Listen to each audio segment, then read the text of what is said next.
Okay, gang, I'm working my way through the wiring. This is the trigger for the magnet.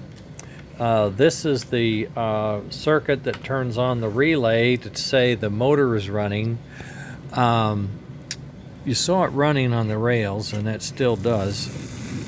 Now I've reattached my smoke trigger. You can see them doing their thing. This thing is missing one screw I gotta find. I don't have anything else wired up except the fan, and the fan is working. I can tell you it's spinning and it's blowing out air underneath. Isn't that awesome? I shortened the wires on it so it just runs right up to there, and I stuck its little regulator on the back of this guy. These power boards are wired in. I've increased the size of the wire to 22 gauge. This is the input for the soundboard. It's not wired in yet. I think those wires are going to be okay. I thought about beefing them up. We'll see what I can do. The other thing, so the soundboard's not wired in. And then these terminations here, all this stuff you see is going to go into a harness. So the harness is the black wire on that 6-pin thing I built. So I'm going to run, or 8-pin, right, it's 4 and 4. So I'm going to run the harness through, probably with all this hanging on, and then I will start swapping wires out from the harness, and getting things together. Tomorrow's going to be interrupted day. Margaret has a medical checkup to get done, and that's that's on priority lists. We'll get that done. I'll see what I have left in the way of time, and we'll get back to it. As I get on this engine, I kind of put all this on prematurely. I got excited, and notice I have the Fat Man's on here too. That's pretty cool. I got to replace that wheel.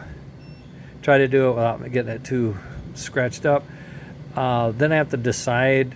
I thought I wanted to go with a magnet. Now I don't have the plastic parts ready for it yet, so maybe I'll just go back to this just for the time being. Gives me time to re-engineer that whole brace part that's in here for this. I need to bring it out and add a hole so I can stick the magnet down. Any case, we're getting closer. I got the power boost boards in, I got the speaker in, I got the fan in, fan's wired. The inputs to this pieces are wired. They're a little longer than I wanted, but it's what I can do, and I can snug them up with tie wraps, and keep it. But the trick is to get all this stuff out of here. That's got to be cleaned up. So I know, and I printed another pair of the side frames because there they are. I learned I had made a boo-boo. I had printed some. This is like the latest and greatest design. And if you look at it, it's really thick, right? It is stiff, right? It's a lot stiffer and stronger. And I cut the corner down on it so it gives more clearance. But I used an old pair on one of these. I think it's the rear one.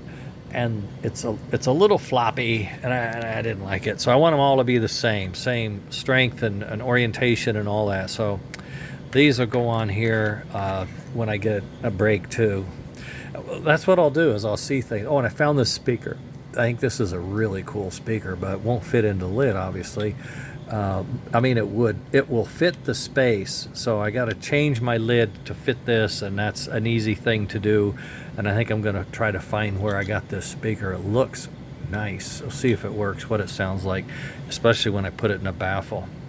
Usually it brings out the bass a lot better. Okay, gotta run. She's upstairs running around asking me, where am I for dinner? Okay, later, gang. Hang in there, we're making it, and soon we'll be back on the mill. I'm gonna have to make another chassis. I've got people wanting chassis now, which is exciting, and I have the spare chassis to grind, thanks to Leon and a few other guys that sent me some of these old reverse and boiler chassis, which I can drill them out and mill them out and convert them using my gizmo. Pretty cool. All right, we'll talk later. Bye.